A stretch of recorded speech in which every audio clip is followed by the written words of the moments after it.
भाजप पक्षाच्या पदयात्रेला वडजी गावचा उत्स्फूर्त असा प्रतिसाद। भारतीय जनता पक्षाच्या वतीने काढण्यात आलेल्या पदयात्रेला गावकऱ्यांचा उत्स्फूर्त असा प्रतिसाद लाभला। या पदयात्रेदरम्यान भाजपचे नेते नेताजी खंडागळे आणि विजय राठोड यांनी वडजी गावातील घराघरात जाऊन ग्रामस्थांशी थेट संवाद साधला। ग्रामस्थांशी चर्चा करत असताना स्थानिक प्रश्न, विकासाची कामे व भविष्यातील अपेक्षा जाणून घेण्यात आल्या।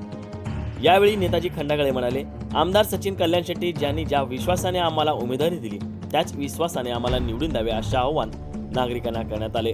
तसेच आमदार सचिन कल्याण शेट्टी यांच्या माध्यमातून सुरू असलेल्या विकासाची गंगा वडजी गावापर्यंत पोहोचवण्याचे काम आम्ही नक्कीच करू असे आश्वासन यावेळी देण्यात आले।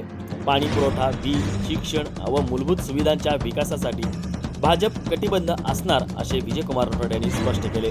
घराघरात जाऊन साधलेल्या संवादामुळे ग्रामस्थांमध्ये समाधानाचे वातावरण दिसून आले। या पदयात्रेमुळे वडजी गावात भाजप पक्षाबाबत सकारात्मक वातावरण निर्माण झाले असून आगामी निवडणुकीच्या पार्श्वभूमीवर भाजपची ताकद अधिक वाढत असल्याचे चित्र दिसून येत आहे।